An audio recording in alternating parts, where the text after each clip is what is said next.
আইনি লড়াইয়ে শেষ পর্যন্ত জয় হলো বিএনপি চেয়ারপারসন বেগম খালেদা জিয়ার। জিয়া অরফানেজ ট্রাস্ট মামলা নিয়ে সংসদের ভেতরে বাইরে সাবেক প্রধানমন্ত্রী শেখ হাসিনার নানা কটু কথা শুনতে হয়েছে তাকে। বেগম জিয়ার আইনজীবীরা মামলাটিকে রাজনৈতিক প্রতিহিংসামূলক দাবি করলেও কর্ণপাত করেননি কোনো আদালত। অবশেষে দীর্ঘ ১৭ বছর পর এই মামলা থেকে নির্দোষ প্রমাণিত হলেন সাবেক প্রধানমন্ত্রী বেগম খালেদা জিয়া। বুধবার জনাকীর্ণ আদালতে এই মামলার আপিলের রায় ঘোষণা করেন আপিল বিভাগ। রায়ে বলা হয়, নিরপরাধ বেগম জিয়া, তারেক রহমান সহ সব আসামি। বিচারিক আদালত ও হাইকোর্টের রায় বাতিল করে সর্বসম্মতিক্রমে দেয়া রায়ে বলা হয়, আইনের অপপ্রয়োগ সহ পুরো বিচার প্রক্রিয়াটি ছিল প্রতিহিংসামূলক। খালাস দেয়া হয় সব আসামিকে। এই সমস্ত মামলায় যে সমস্ত বেল বন্ড দেওয়া হয়েছে, সেই বেল বন্ড ও আর থাকলো না।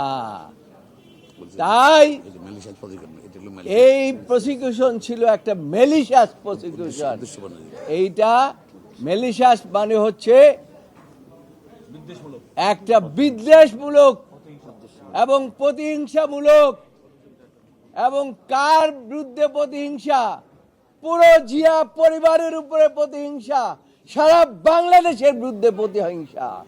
রায়ের পর্যবেক্ষণে আরও বলা হয়, নির্দোষ প্রমাণিত হওয়ায় বেগম জিয়া, তারেক রহমান সহ সামাজিক মর্যাদা ক্ষুণ্ণ হওয়া সবাই হারানো সম্মান ফিরে পাবেন।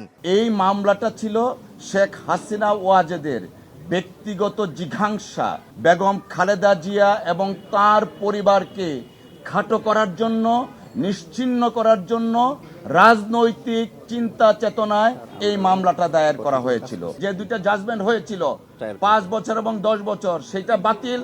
ট্রায়াল কোর্টের যে জাজমেন্ট সেটাও বাতিল।